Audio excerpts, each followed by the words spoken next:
Assalamualaikum warahmatullahi wabarakatuh. Selamat pagi untuk anak-anak ibu semuanya. Bagaimana kabar kalian? Mudah-mudahan kalian selalu dalam keadaan sehat walafiat, amin. Untuk pertemuan pagi ini, ibu akan melanjutkan materi tentang pengantar asuhan kebidanan dengan subpokok pembahasan itu mengenai pengantar asuhan kebidanan pada bayi normal. Sebelum masuk ke materi ibu, mungkin kalian kemarin sudah ibu review ya untuk materi yang sudah kalian dapatkan, sejauh mana kalian pahami. Ternyata rata-rata kalian itu masih menjawab soal hanya berdasarkan textbook gitu. Jadi tidak kalian analisis dulu seperti apa materinya, terus kalian tuangkan berdasarkan pola pikir kalian dan pemahaman kalian terhadap materi tersebut. Jadi ibu harapkan untuk selanjutnya kalian bisa menyampaikan kembali sesuai dengan pola pikir yang akan kalian tuangkan dalam jawaban dalam setiap soal-soal yang disajikan oleh para dosen. Untuk pertemuan pagi ini, harapan dari pembelajaran hari ini tuh kalian mampu menjelaskan dan memahami pengertian, ciri-ciri dan asuhan pada bayi baru lahir. Yang kedua, kalian mampu menjelaskan dan memahami adaptasi ekstrauteri pada bayi baru lahir. Jadi nanti mohon materi yang akan ibu sampaikan disimak dengan baik ya, perhatikan apa yang kalian pelajari untuk hari ini. Yang pertama akan kita bahas yaitu mengenai pengertian bayi baru lahir. Kalian harus tahu bahwa yang dinamakan bayi baru lahir normal adalah bayi yang lahir dengan presentasi belakang kepala, lahir melalui vagina tanpa memakai alat pada usia kehamilan yang genap 37 minggu sampai 42 minggu atau dikatakan aterem, dengan berat badan lahir 2.500 sampai 4.000 gram dan dengan nilai Apgar skornya itu lebih dari 7 tanpa cacat bawaan. Sementara yang dikatakan neonatus adalah bayi yang baru mengalami proses kelahiran dan harus menyesuaikan diri dari kehidupan intrauterin ke kehidupan ekstrauterin. Dalam pengertian yang tadi sudah ibu sebutkan, kan ada presentasi belakang kepala. Nah, nanti kalian juga akan mempelajari di subpokok, entah itu di persalinan, nanti ada letak kepala janin yang normalnya gitu. Untuk yang normalnya itu memang presentasi belakang kepala, dan untuk abnormalnya nanti kalian akan belajar jenis-jenis yang lainnya. Kemudian tanpa memakai alat, karena ada persalinan dengan menggunakan alat seperti forceps ataupun vakum yang disedot gitu, sehingga itu bisa dikategorikan persalinan dengan menggunakan alat karena memakai alat bantu tadi, forceps ataupun vakum yang disedot itu gitu ya persalinannya. Dalam sumber lain juga disebutkan bahwa BBL itu merupakan periode adaptasi terhadap kehidupan di luar rahim. Jadi periode ini dapat berlangsung hingga 1 bulan atau lebih setelah kelahiran untuk beberapa sistem tubuh bayi. Sementara yang dikatakan adaptasi BBL itu merupakan satu proses penyesuaian fungsional dari neonatus ketika kehidupan dia di dalam uterus ke kehidupan dia di luar uterus. Karena di sini ketika bayi itu keluar atau lahir, akan ada perubahan-perubahan dari sistem tubuh yang dia miliki antara yang di dalam rahim dengan ketika nanti dia di luar rahim. Seperti kalian ketahui bahwa janin atau bayi yang ketika di dalam kandungan dia itu bernafas atau mendapatkan makanan melalui plasenta, sehingga ketika plasenta nanti diklem, dipotong, maka akan banyak sekali perubahan-perubahan yang terjadi pada si bayi baru lahir tersebut. Namun transisi yang paling nyata dan cepat terjadi pada terjadi itu pada sistem pernapasan dan sirkulasi, baik itu yang pernapasannya ataupun sirkulasi darahnya. Kemudian sistem kemampuan mengatur suhu dan dalam kemampuan mengambil dan menggunakan glukosa atau cadangan makanannya. Nah, di sini kenapa ada sistem kemampuan mengatur suhu? Karena ketika si bayi itu dalam kandungan, dia itu kan terlindung dari cairan ketuban. Jadi suhu tubuhnya itu akan masih hangat, sementara ketika di luar rahim dia akan mendapatkan suhu-suhu atau udara-udara yang di luar rahim, tentunya udara dingin, angin dan sebagainya. Makanya diperlukan adaptasi bayi baru lahir. Sekarang kita masuk ke ciri-ciri BBL normal. Yang pertama yaitu usia kehamilan cukup bulan atau aterem, antara kehamilan 37 sampai 42 minggu. Berat badan lahirnya sekitar 2.500 sampai 4.000 gram atau 2,5 kilo sampai 4 kilo ya. Kemudian panjang badannya itu sekitar 45 sampai 53 cm dengan lingkar dada 30 sampai 38 cm. Kemudian lingkar lengan atasnya 11 sampai 12 cm. Jadi itu yang harus kita ketahui untuk ciri-ciri dari BBL normal pada saat nanti kita menolong persalinan. Untuk ciri-ciri selanjutnya yaitu lingkar kepala bayi 33 sampai 35 cm, kemudian kulit kemerahan dan licin karena jaringan subkutennya cukup, ada rambut lanugo. Rambut lanugo itu rambut halus, makanya kan suka kalian pernah lihat gak ada bayi ketika dia lahir ada rambut-rambut halusnya. Kemudian ada frekuensi denyut jantung sekitar 120 sampai 160 kali per menit, pernapasannya kurang lebih 40 sampai 60 kali per menit. Kukunya agak panjang dan lemas, kemudian ada nilai Apgar score lebih dari 7. Gerakan bayinya tentunya aktif dan ketika lahir bayi itu langsung menangis kuat pada saat dia setelah lahir ya. Untuk selanjutnya yaitu BBL itu harus memiliki refleks ya. Refleks yang biasanya muncul pada BBL normal diantaranya yaitu ada refleks rooting, mencari puting susu dengan rangsangan taktil pada pipi dan daerah mulut. Jadi ketika misalkan tangan kita ditempelin di pipi, itu dia langsung mencari, nengok wajahnya gitu. Yang kedua ada refleks sucking, yaitu refleks isap dan menelan. Itu sudah terbentuk dengan baik. Kemudian ada refleks moro atau gerakan memeluk ketika dikagetkan.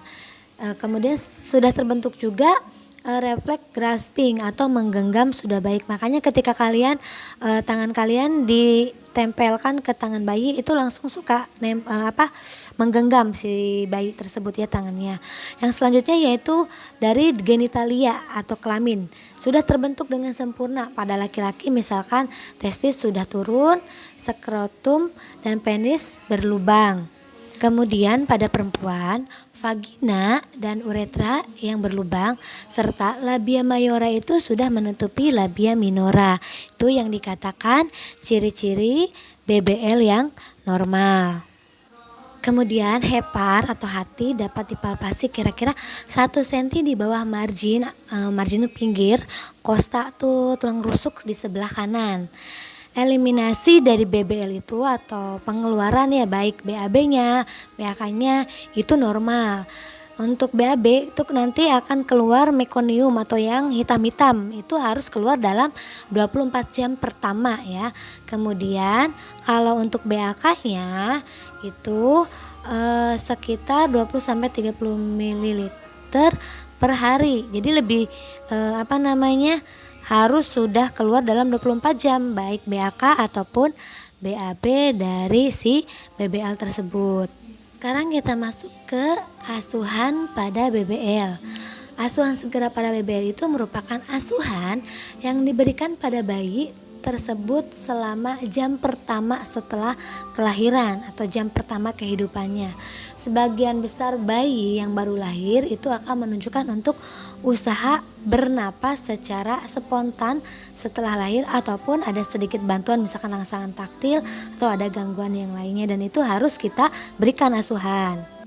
Maka dari itu, kita penting sekali dalam memberikan asuhan pada BBL ini aspek-aspek yang kita ketahui dalam pemberian asuhan segera pada bayi baru lahir. Yang pertama yaitu kita harus menjaga agar bayi itu tetap kering dan hangat. Untuk apa? Agar tidak terjadi hipotermi atau kehilangan panas.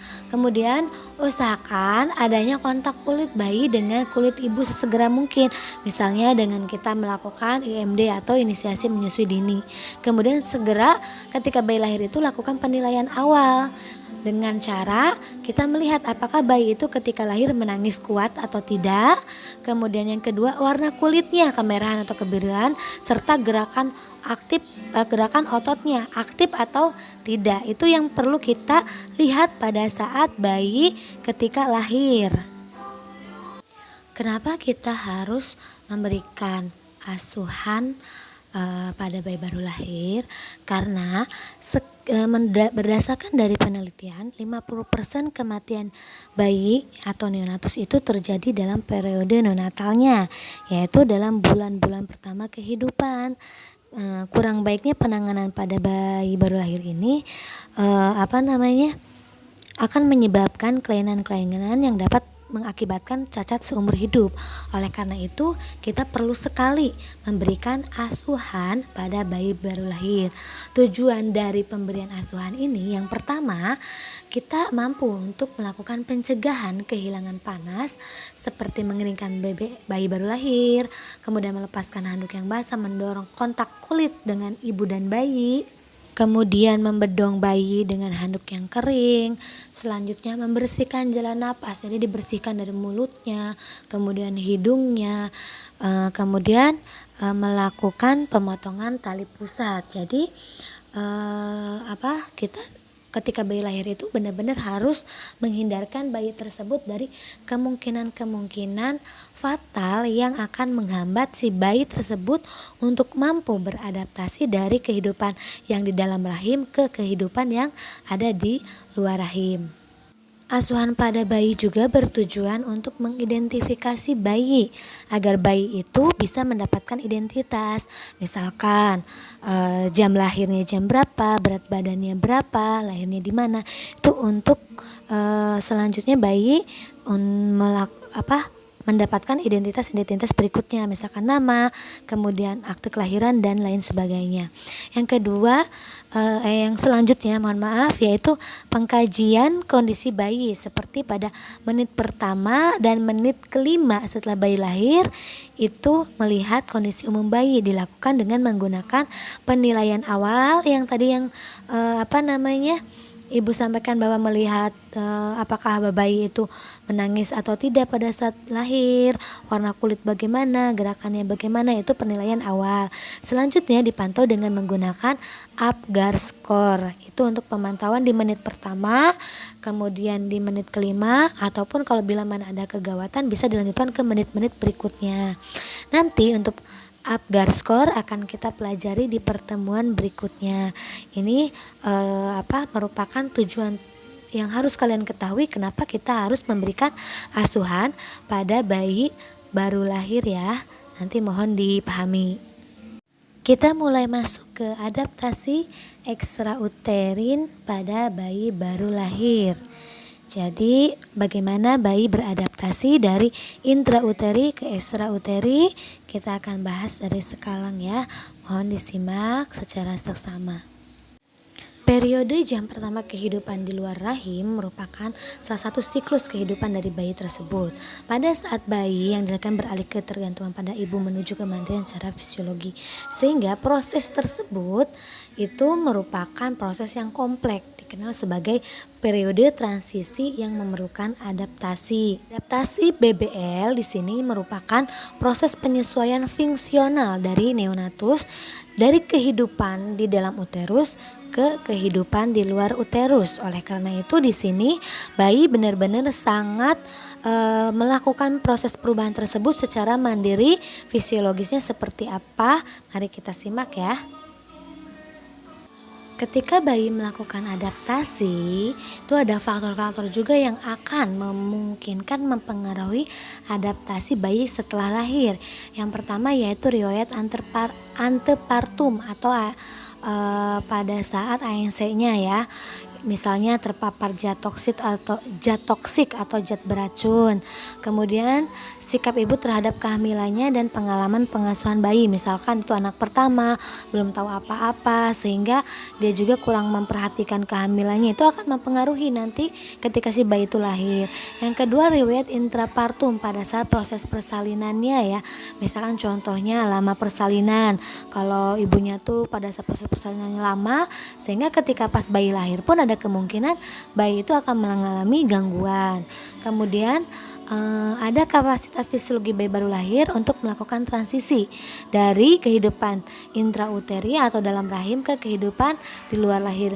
Kemampuan petugas kesehatan juga di sini dalam mengkaji dan merespon masalah dengan tepat pada saat terjadi kegawat daruratan atau yang lain, atau di sini bisa kita sebutkan faktor dari penolong. Kalau misalkan pada saat proses antepartum ataupun interpartum kita sebagai bidan tidak mampu mendeteksi kegawat daruratan yang bisa terjadi pada ibu dan bayi, itu pun akan mempengaruhi adaptasi dari yang dilakukan oleh bayi, adaptasi dari dalam rahim ke luar rahim ya. Jadi kita harus benar-benar melihat riwayat dari kehamilannya seperti apa, kemudian proses persalinannya bagaimana, sehingga kita bisa mengetahuinya gitu. Adaptasi yang pertama yaitu yang dilakukan oleh BBL adalah perubahan sirkulasi, atau di sini lebih ke perubahan pernapasan dia. Jadi mari kita simak seperti apa sih perubahan yang terjadi pada proses pernapasan dari BBL ini. Pada perubahan sirkulasi pernapasan di sini kita ketahui bahwa perkembangan paru-paru itu berasal dari benih yang timbul di dalam rahim ketika dia masih menjadi janin ya, yang bercabang-cabang dan beranting menjadi struktur pohon bronkus ya. Kemudian proses ini berlanjut dari kelahiran hingga sekitar usia 8 tahun ketika jumlah bronkiol dan alveoli sepenuhnya berkembang. Walaupun janin memperlihatkan gerakan pernapasan pada trimester 2 dan ketiga, tetap ketidakmatangan paru itu terutama akan mengurangi peluang kelangsungan hidup BBL sebelum usia 24 minggu. Sehingga keadaan ini disebabkan karena keterbatasan dari permukaan alveoli di paru-paru, ketidakmatangan sistem kapiler paru, dan tidak mencukupinya jumlah surfaktan. Ini hal yang penting kita ketahui. Proses atau perubahan dari paru-paru ketika dia janin sampai dia lahir ya. Dari janin itu dia memang sudah bisa bernapas, cuman kan bernapasnya melalui plasenta ya. Di usia sekitar trimester 2 dan 3 juga sudah mulai pernapasan sendiri, namun masih dibantu dengan plasenta. Nah, di sini paru-paru tersebut dibantu oleh adanya surfaktan yang akan membantu nanti proses pernapasan pertama dari BBL. Itu yang harus kalian ketahui terlebih dahulu. Lalu apa saja sih faktor awal timbulnya pernapasan pada bayi baru lahir? Yang menyebabkan bayi tersebut bernapas, yang pertama yaitu karena kekurangan oksigen atau hipoksia pada saat dia setelah pemotongan tali pusat tersebut ya, pada akhir persalinan, dan rangsangan fisik lingkungan luar rahim yang merangsang pusat pernapasan di otak. Jadi ketika kepala bayi lahir itu mulai ada udara-udara menyentuh ke tubuh bayi. Itu yang bisa merangsang juga awal munculnya pernapasan. Kemudian tekanan dalam dada yang terjadi melalui pengempisan paru selama persalinan, merangsang masuknya udara ke dalam paru secara mekanik. Tekanan dalam dada itu terjadi karena bayi lewat ke dalam rongga panggul. Kan ketika ada nyahis, bayi itu akan tertekan di rongga panggul sehingga paru-parunya juga akan tertekan, sehingga cairan-cairan yang ada di dalam paru-paru itu mulai keluar gitu. Itu yang akan merangsang juga dari pernapasan awal pada bayi baru lahir, sehingga nanti akan muncul interaksi antara sistem pernapasan, sistem kardiovaskuler, dan susunan saraf pusat, menimbulkan pernapasan yang teratur dan berkesinambungan serta denyut yang diperlukan untuk kehidupan. Jadi sistem-sistem tersebut harus berfungsi secara normal, antara tadi sinkronisasi sistem pernapasan, kardiovaskuler, sama susunan saraf. Itulah faktor-faktor awal yang menyebabkan adanya usaha bernapas pada bayi baru lahir. Tadi ada hipoksia atau kekurangan oksigen pada akhir persalinan, kemudian adanya tekanan dalam dada pada saat di rongga panggul, sehingga itu menyebabkan si bayi tersebut terangsang untuk melakukan pernapasan secara spontan. Terus kenapa sih kalau kita sebagai penolong atau bidan, ketika bayi kita yang ditolong lahir tidak menangis, kita itu cemas dan khawatir? Karena fungsi utama nafas pertama bayi itu ditandai dengan bayi itu menangis, maka sehingga bayi itu dikatakan bernapas spontan atau menangis spontan. Nah, fungsi utama pernapasan pada bayi baru lahir itu yang pertama mengeluarkan cairan dalam paru-paru. Yang kedua itu mengembangkan jaringan alveoli paru untuk pertama kali. Namun jaringan mengembangnya jaringan alveoli paru itu yang pertama dipengaruhi oleh adanya produksi surfaktan. Jadi kalau surfaktannya belum cukup atau belum kurang, itu ada kemungkinan dia akan mengalami gangguan pada saat pertama napas. Produksi surfaktan ini dimulai dari usia kehamilan 20 minggu pada saat di dalam kandungan ya.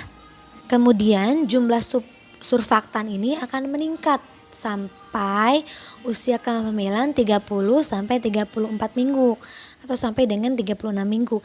Kenapa bayi prematur itu sangat rentan sekali mengalami gagal napas pada saat dia lahir, dikarenakan tadi jumlah surfaktannya belum mencukupi di paru-paru gitu, sehingga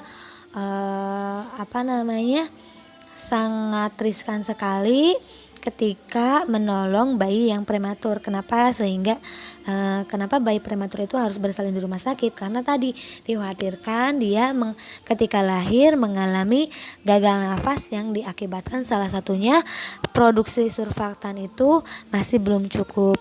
Ada juga kalau misalkan bayi tersebut itu agar tidak lahir prematur, itu bisa diberikan suntikan untuk bisa memperbanyak surfaktan atau mempermatang paru-paru dari si bayi tersebut, sehingga ketika lahir dia tidak mengalami gangguan nafas.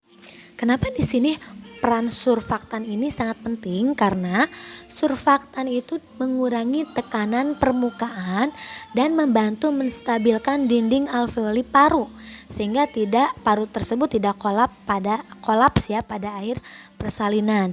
Tanpa surfaktan yang cukup, alveoli itu akan kolaps setelah tiap kali pernapasan yang menyebabkan sulit bernapas. Untuk itu diperlukan banyak energi pada kerja tambahan pernapasan. Peningkatan energi memerlukan dan menggunakan lebih banyak oksigen dan glukosa sehingga ini bisa memicu peningkatan timbulnya stres pada bayi. Makanya pentingnya surfaktan itu pada bayi yang cukup bulan. Pada bayi yang cukup bulan terdapat cairan di dalam paru ya, paru bayi, sehingga di situ pentingnya surfaktan ada, karena bayi yang cukup bulan itu banyak cairannya, sehingga ketika surfaktan banyak itu akan menekan si dinding alveoli, ditambah lagi ada tekanan rongga dada pada saat mau persalinan di rongga panggul, sehingga keluarlah si cairan paru-paru tersebut gitu. Makanya pentingnya surfaktan ada di paru-paru bayi. Pada waktu bayi melalui jalan lahir selama persalinan, sekitar sepertiga cairan yang di paru itu ya diperas keluar dari paru-paru. Jadi ketika bayi melewati rongga panggul ada mekanisme persalinan, ingat. Adanya his, bayi itu masuk kan ke rongga panggul, terus nggak ada his, diem, nanti ada his lagi, masuk ke rongga panggul, sehingga bayi itu mengalami tekanan di rongga panggul. Itu juga yang membantu pengeluaran cairan di paru-paru bayi. Kemudian lalu bagaimana Bu pada bayi yang dilahirkan oleh SC atau seksio sesarea? Nah, untuk bayi-bayi yang dilahirkan oleh SC, proses dari tadi ya lewat pintu panggul atau lewat rongga panggul, itu dia kehilangan manfaat tersebut atau kehilangan manfaat perasaan toraks ini ya, sehingga dapat memungkinkan menderita paru-paru basah dalam jangka waktu yang lama. Namun tenaga kesehatan atau penolong pun tetap berusaha untuk menghindari atau mencegah paru-paru basah yang dialami oleh bayi-bayi yang dilahirkan melalui SC, yaitu melalui tadi ketika bayi itu lahir langsung dirangsang taktil, dikeringkan, sehingga si bayi tersebut menangis dengan kuat ya. Rangsangan atau tangisan dari bayi tersebut juga bisa mengembangkan paru-paru dan bisa menekan cairan yang ada di paru tersebut keluar. Makanya bayi yang bagus itu bukan bayi yang diam aja, tapi bayi yang banyak nangis pada saat awal-awal dia lahir, awal-awal kehidupan dia di dunia gitu. Pada beberapa tarikan napas pertama atau napas pertama bayi, udara ruangan memenuhi trachea dan bronkus dari bayi baru lahir. Sisa cairan yang ada di dalam paru-paru dikeluarkan dari paru dan diserap oleh pembuluh limfe dan darah. Semua alveoli akan berkembang terisi udara sesuai dengan perjalanan waktu. Jadi makanya kenapa bayi baru lahir itu selalu dirangsang pada pagi hari sebelum mandi, dianjurkan agar bayi tersebut menangis. Itu menangis tuh salah satu upaya berolahraga pada bayi untuk bisa mengeluarkan cairan-cairan sisa yang ada di paru-paru ya. Lalu bagaimana fungsi pernapasan dalam kaitannya dengan fungsi kardiovaskuler? Di sini kaitannya, jadi ketika terjadi oksigenisasi merupakan faktor yang sangat penting dalam mempertahankan kecukupan pertukaran udara. Jadi oksigen itu pada saat bayi lahir itu sangat penting, tujuannya untuk mempertahankan kecukupan pertukaran udara. Kemudian jika terjadi hipoksia atau kekurangan oksigen, pembuluh darah paru akan mengalami vasokontriksi. Vasokontriksi itu jadi menyempit ya, karena dia mengalami kekurangan pasokan oksigen yang harus dia terima oleh bayi baru lahir tersebut. Vasokontriksi ya, diawali dari vasokontriksi tersebut. Pengerutan pembuluh darah yang tadi disebutkan atau yang tadi disebut vasokontriksi, ini berarti tidak ada pembuluh darah yang berguna untuk menerima oksigen yang berada dalam alveoli, sehingga terjadi penurunan oksigenisasi ke jaringan dan memperburuk hipoksia. Peningkatan aliran darah paru itu akan memperlancar pertukaran gas dalam alveoli dan menyingkirkan cairan paru, sehingga merangsang perubahan sirkulasi janin menjadi sirkulasi luar rahim. Ini terjadi setelah terjadinya pemotongan tali pusat dari ibu ke bayi. Jadi si aliran darah tersebut juga membantu gitu, karena mengalami vasokontriksi sehingga dapat merangsang perubahan sirkulasi dari janin sirkulasi janin menjadi sirkulasi bayi di luar rahim. Ya, itulah tadi perubahan dari sirkulasi pernapasan. Bagaimana? Sudah mulai sedikit paham?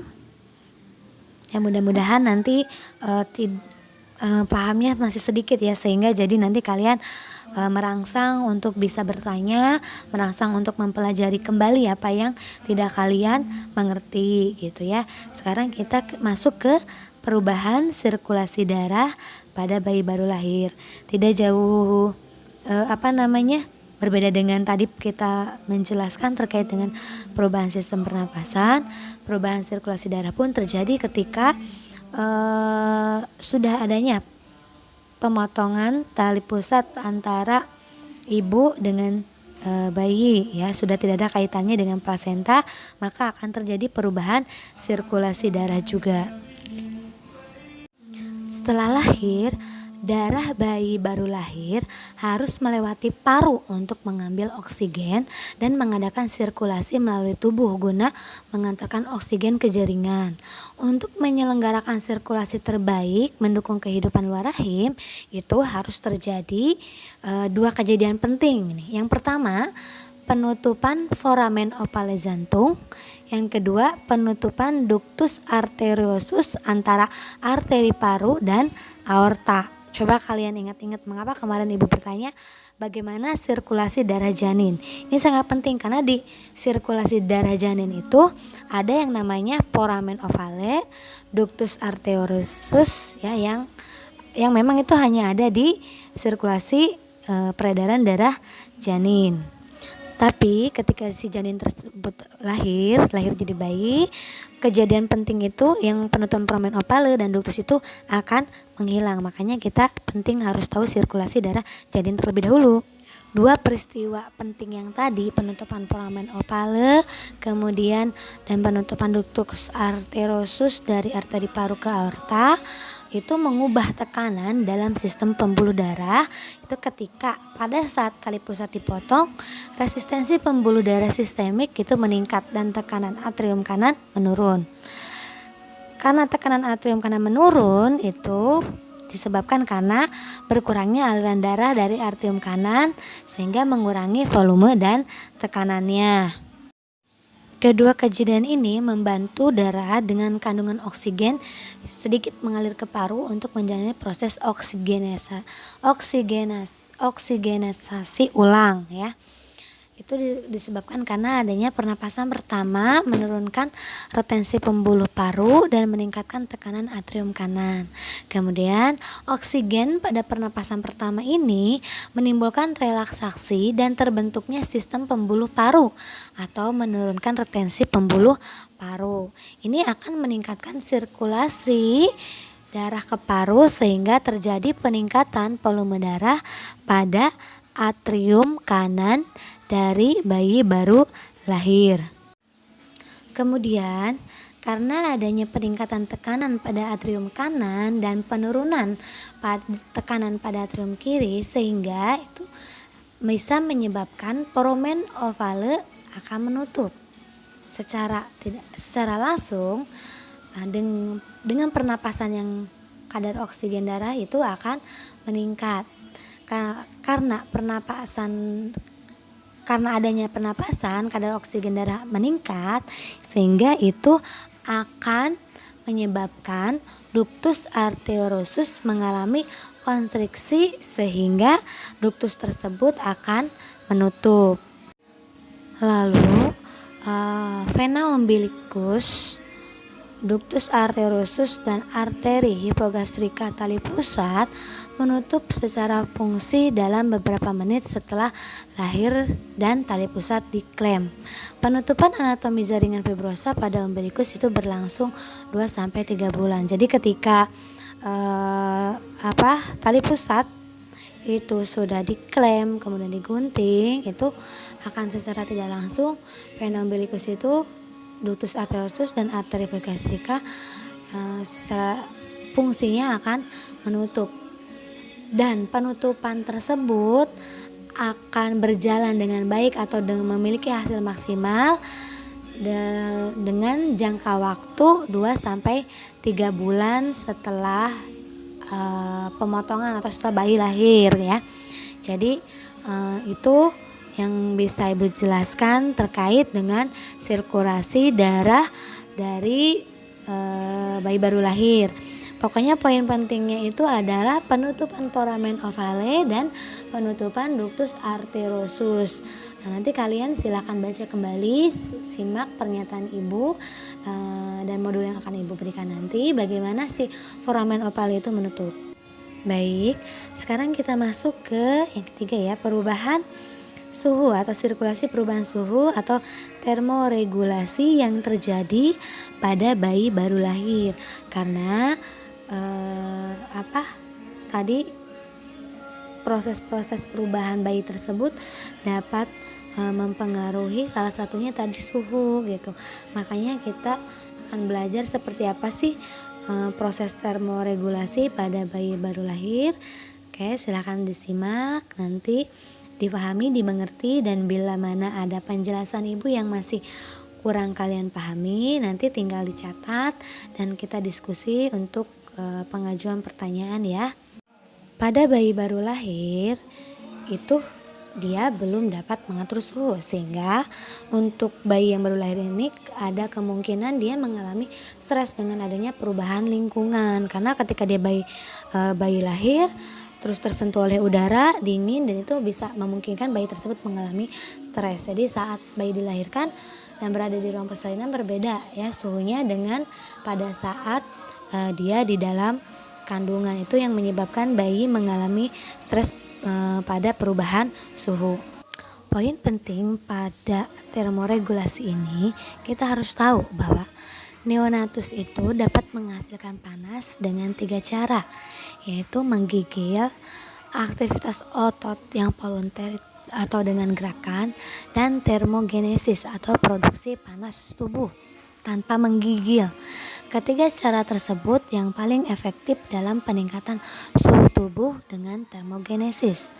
Pada lingkungan yang dingin terjadi pembentukan suhu tanpa mekanisme menggigil atau termogenesis, merujuk pada penggunaan lemak coklat untuk memproduksi panas. Jadi bayi untuk mempertahankan suhu tubuhnya dia itu dengan menggigil, kemudian dengan bergerak, dan dengan termogenesis. Ini memproduksi panas sendiri. Nah, memproduksi panas sendiri ini biasanya yang paling efektif. Namun itu nanti penggunaannya atau prosesnya melibatkan lemak coklat yang ada di dalam tubuh si bayi tersebut. Untuk timbunan lemak coklat ini terdapat pada seluruh tubuh bayi ya. Kan harus tahu bahwa semua bayi itu memiliki lemak coklat. Lemak coklat ini mampu meningkatkan panas sebesar 100%. Untuk membakar lemak coklat, itu bayi membutuhkan glukosa guna mendapatkan energi yang mengubah lemak menjadi panas, dan lemak coklat ini tidak dapat diproduksi ulang oleh bayi baru lahir. Jadi ketika cadangan lemak coklatnya sudah habis ya sudah.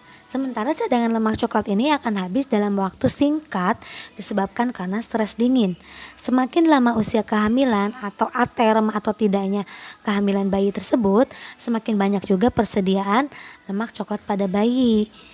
Sehingga bisa kita ketahui bahwa bayi yang prematur berarti cadangan lemak coklatnya itu sedikit ya.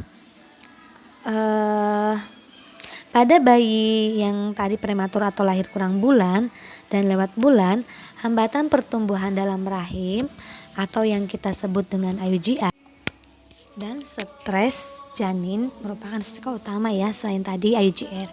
Karena kenapa? Simpanan energinya berkurang digunakan sebelum lahir. Pencegahan kehilangan panas itu menjadi prioritas utama bagi kita ya sebagai penolong atau bidan. Wajib meminimalkan kehilangan panas pada bayi baru lahir. Kenapa? Karena fungsi otak memerlukan jumlah glukosa tertentu. Kenapa? Kalau misalkan panasnya tidak ada, maka si glukosa itu tidak bisa glukogen yang disimpan di bayi tidak bisa dirubah menjadi glukosa. Pada bayi baru lahir, glukosa darah itu akan turun dengan cepat. Nah, untuk bisa mempertahankan glukosa yang ada di dalam tubuh bayi itu bisa dilakukan dengan 3 cara. Yang pertama itu dengan penggunaan ASI sesegera mungkin dengan kita melakukan IMD ya. Yang kedua itu melalui penggunaan cadangan glikogen atau glikogenolisis. Yang ketiga, melalui pembuatan glukosa dari sumber lain terutama lemak makanan dalam jumlah terutama lemak glukogenesis ya pada bayi yang baru lahir tidak dapat menerima makanan dalam jumlah yang cukup sehingga si bayi tersebut akan membuat glukosa dari glukogen. Hal ini dapat terjadi jika bayi mempunyai persediaan glukogen yang cukup. Bayi yang sehat akan menyimpan glukosa dalam bentuk glikogen terutama dalam hati selama berbulan-bulan terakhir kehidupan di rahim. Jadi kalian tidak perlu khawatir juga ketika menemukan seorang ibu yang pada saat persalinannya kelahiran bayi tersebut belum mengeluarkan air susu. Yang terpenting adalah rangsang pengeluaran air susu agar bayi bisa mendapatkan air susu. Namun tidak perlu khawatir karena bayi mendapatkan glukosa dalam cadangan lemaknya ya. Tadi sudah Ibu jelaskan bahwa kita sebagai seorang penolong atau bidan harus meminimalisir agar bayi tidak kehilangan panas. Nah, di sini Ibu akan menjelaskan mengenai mekanisme kehilangan panas pada bayi. Yang pertama yaitu adalah konveksi. Konveksi di sini kehilangan panas tubuh pada bayi yang terjadi saat bayi terpapar udara di sekitar yang lebih dingin.